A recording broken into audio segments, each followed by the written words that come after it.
group? Are you going to be here every day? Will you be here every day? Look, okay, look, please ask Jill, the woman you're talking to give you this phone number. And then you call me so that I have your local number. Yeah? Okay. Those are... Okay, talk to you soon. This is one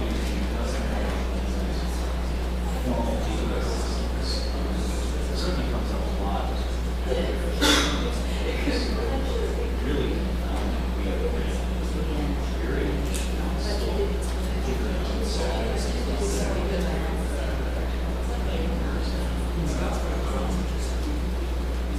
where customer systems is operated, but the legal system as well. There's confusion on that.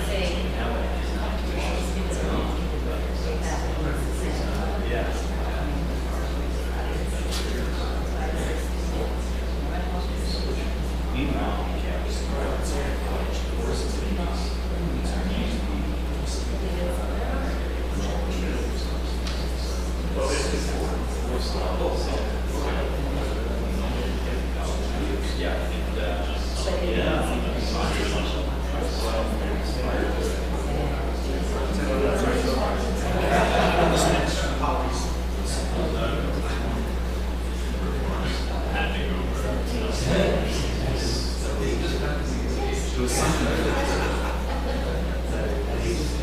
a weakness in the law, which was curious.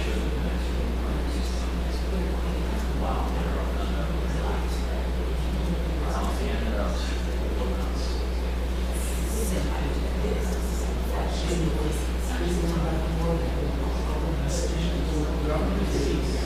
But, you know, governance, the acknowledgments, the issue of governance is key. Starting with corruption issues, but but also not having huge projects also help. You don't have something like that to attempt to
Okay, everybody, 5 more minutes, and then we'll do the report back.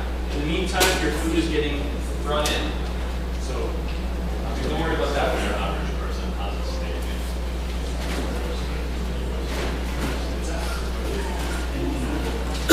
Traditional Western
There are tea rooms there.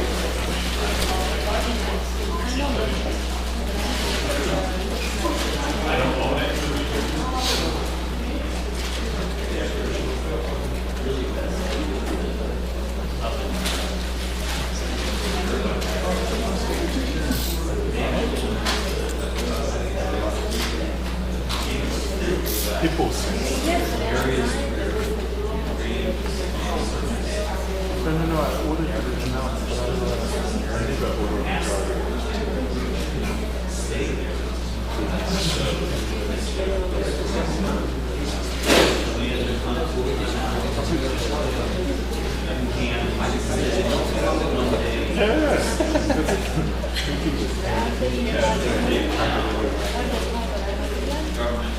Yeah, thank you. Control.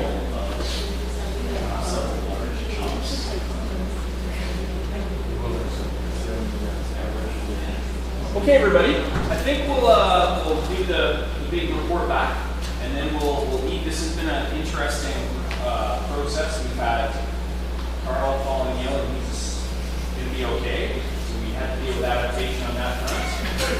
We're talking about law and order and rules, and there's a rule here at the hotel that you're not allowed to have the meals catered in the room.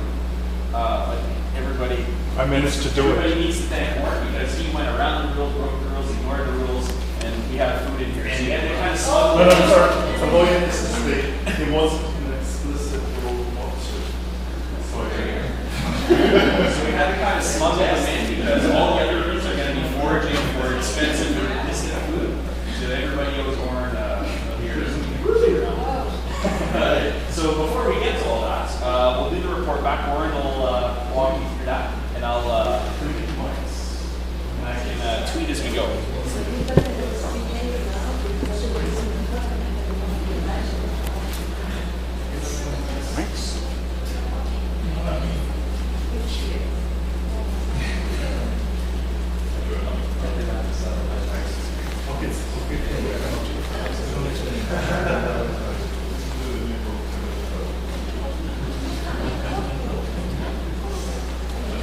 Hello, if I can get your attention, everyone. We were going to use the mics, but I don't know where they are. If I can just ask, so if there's a spokesperson for each group to come up, and what you'll be saying is, so basically three things. One, from the first breakout group, what list of opportunities your group came with, and they can just be a list, however long.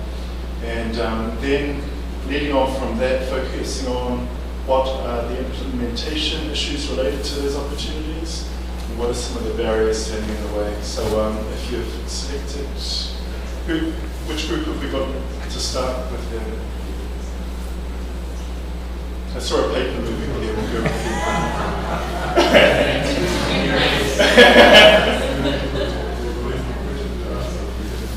Thanks. I believe.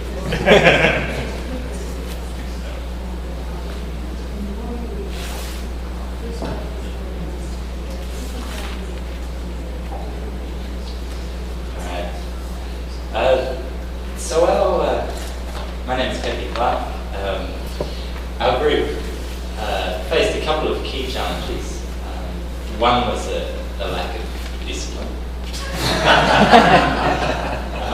But also we found that the questions are quite broad, and so our conversation was wide-ranging. I'll do my best to distill some of the key points. In terms of identifying key areas or opportunities for, firstly I should say that one of the issues that we grappled with was the use of terminology in the questions. in particular adaptive governance and adaptive management. And I think it's important when we're discussing governance frameworks for adaptation to climate change that we don't conflate that concept with adaptive management. We're actually talking about two related but different concepts. So if we are looking at law and governance frameworks for adaptation to climate change, one of the tools that we may choose to use is a certain degree of adaptive management, but they're not one and the same. So I guess we started by redefining the questions, at least the first one, to look at management for adaptation to climate change. We talked about a range of areas where you could look at legislative reform and governance reform, including land use planning and development control, natural resource management across a wide range of areas, including forestry, fisheries, soils and water management. And these are each issues that are being touched on briefly or will be discussed this afternoon, and also conservation and protected areas. And specifically, as Carl highlighted, community-based natural resource management and conservation on private land. We looked at the different elements of decision-making and planning that actually cut across pretty much all of those thematic areas.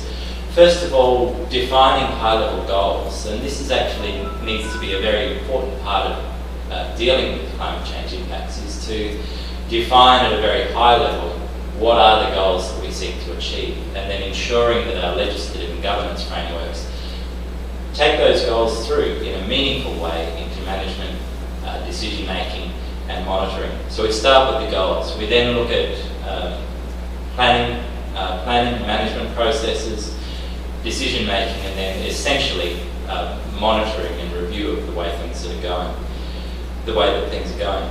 We need to, at each of those phases, integrate an analysis of the anticipated impacts of climate change, and that should include not only long-term trends, but also an unpredictability around shorter-term variability. So how do we design our governance and management frameworks to deal with a longer-term trend of change and also unpredictable variability?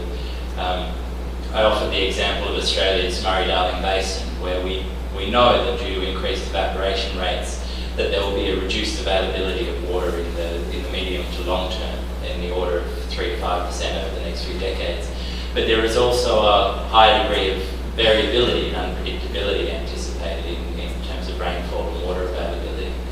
So your planning and management framework needs to be able to deal with both types of uncertainty. We turned our mind to some of the specific opportunities